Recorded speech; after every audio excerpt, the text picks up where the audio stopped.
Wow. So yeah, welcome back. In the grand scheme of things, I said before the playoffs started, we may see some big upsets.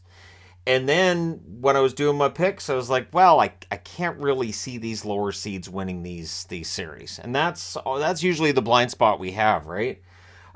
Seattle tonight, just what a game. So it's Grubauer versus Georgiev.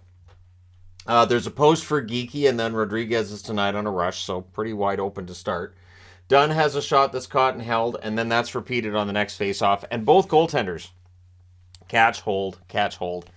There's a lot of that. I didn't want to write it down over and over and over again. I wrote it down a few more times because you got to report on what you're seeing, right? So, Tolvanen has a rush chance, that is held.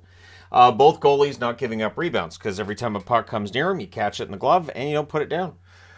Shots are 5-2 for the Kraken at 4.5 minutes. Seattle came out deciding they're not just happy to be here; they're looking to steal this one tonight. So McKinnon has McKinnon has a net feed that's a near miss, and then the next chance for McKinnon deflects out. The Kraken getting zone time. They're being kept to the outside at this point, though.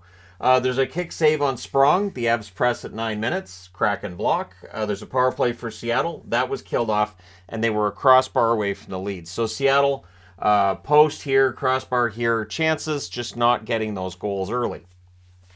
Schwartz then has a rush chance that's saved. Nope, that's after this. Eberle had a 3-on-2 chance that was saved. O'Connor has a shot that's caught and held, right? Yep. Bjorkstrand has a shot that is caught, held. Yep, absolutely. And then Schwartz had a rush chance that was saved. The Kraken press. The fans call one. The referee doesn't. I know Avs fans are not happy tonight. I am aware. I understand. And yet, we'll get to it. So, 56.9 seconds left. The Avs get a power play. Taves has a shot that's blocked. They cycle. It's cleared out. So that rolls over into the second period. Rantanen fires one wide during that power play, and the Kraken finish the kill. Just the one shot hit the net during that power play for Colorado. Net feed to Eberle gets picked off. There's a near miss for Beniers as the Kraken press. There was a power play for Seattle. The Avs didn't let them set up. They do kill that one off. However, on their first shots of the period, Seattle ends up getting a goal. So Geeky buries a rebound. Schwartz and Wenberg with the assists at 6:35. Now, on the next shift, there was a rush chance for Myers that he was denied on. Then McKinnon tips one in. No chance for Grubauer here. Rantanen with the assist at 7:55. So that makes it a 1-1 tie. Good back and forth at this point. Tanev's then denied as Seattle looks to answer. And then in his first NHL game, he gets his first NHL goal. It is Cartier from Eberle and Borgen at 9:59. And the ref you suck chant is going loud because they wanted to call for a trip on McKinnon. Watching it, I thought it was the right non-call. Both players fell down on the play. I didn't think it was that egregious. McKinnon gets up. He was quite upset, yelling at the ref, slamming his stick. And part of the reason this goal ends up happening is because he's slow getting to the bench, and it throws everything off. So, guys looking for calls from the ref. It's one of those things that it feels like it's happening more now than it used to. And, yeah, in this case, it ends up costing them. I know Avs fans are not going to agree. I know that they're pretty adamant that that was a nasty trip and has to be called.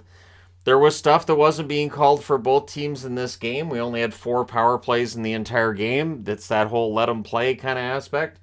And like I said, I didn't think that it was a trip. Anyway, that being said, Geeky nearly adds another. His shot was blocked. Tolvanen has a rush chance that's saved. Eberle fires one wide. The Avs rush. There's a near miss by Lehkonen. Things get pushy on a hold by Grubauer. Avalanche are getting frustrated because, they're at home. They've had the lion's share of chances in this second period, but they're still behind 2-1. So, Kraken press with 3.5 minutes left. Bjorkstrand couldn't bury one 2-on-1. And then with 1:10 left, the Avs get a power play. Wenberg boots it down the ice without a stick early in that power play. Good play by Wenberg. Allowed to kick the puck. He probably played a lot of soccer. Comes in handy. This is why the guys play soccer before games. Byram then has a screenshot that's saved and cleared, so that power play rolls over into the third period, where Rantanen has a shot that's blocked, and the Kraken finish the kill. The Avs would press after, however, the puck goes the other way, and it ends up in the Avalanche net. It's Gord. He scores from Soucy and Bjorkstrand at 1:40. It was from the point, it was through a screen, and it was tipped in close. So no chance for Georgiev there. And it is suddenly 3-1 in Denver for Seattle, which I don't think we saw coming.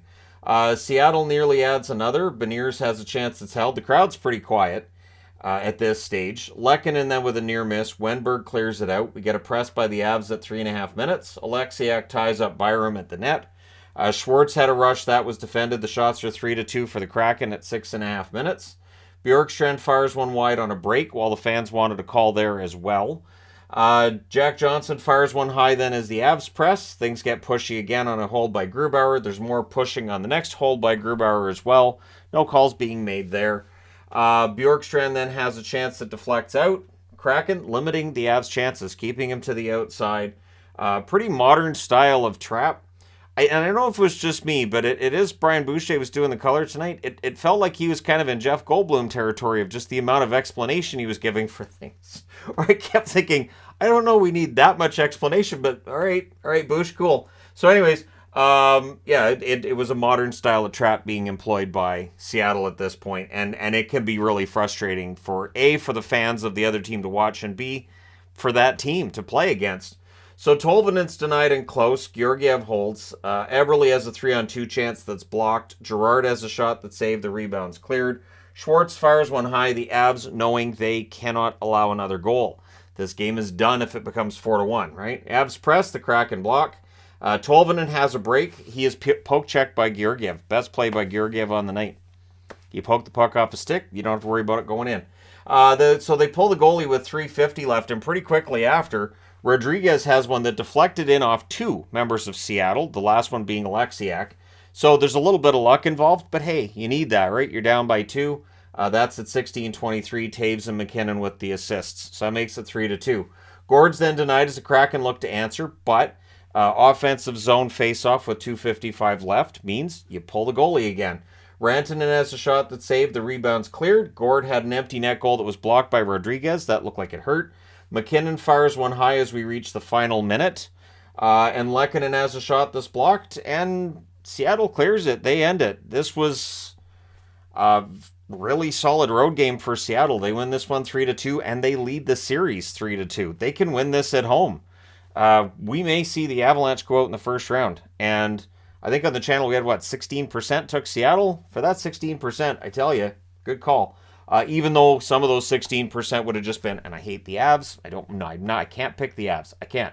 I'm going to guess they would have been fans of the Oilers, probably fans of the Wild, maybe fans of the Stars. I can't. So at any rate, your 3 stars in this one. Kartya, the first star because it's his first NHL goal in his first game. So because McCann got hurt, Kartya ends up being called up from Coachella, from the Coachella Valley Firebirds, and scores in his first game. So there you go. Geeky second star, Gord third star. A little bit surprised there wasn't one of the 3 stars from Colorado.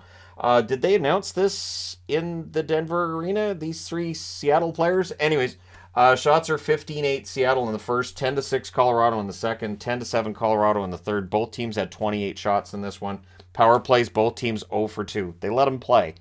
Hits 41-39 in favor of Colorado. Grubauer saves 26 out of 28, and Georgiev saves 25 out of 28. So we're going back to Seattle with Seattle up 3-2. So yeah, this could really be bonkers, because in the event that you get Seattle winning here and the winner of Dallas, Minnesota could get the Kraken instead of the Avalanche, you'd have to owe them a gift basket, wouldn't you, if you're Minnesota or Dallas? At any rate, let me know your thoughts in the comment section below as always. And one question I have is, if Seattle pulls this off, can they go on one of those runs?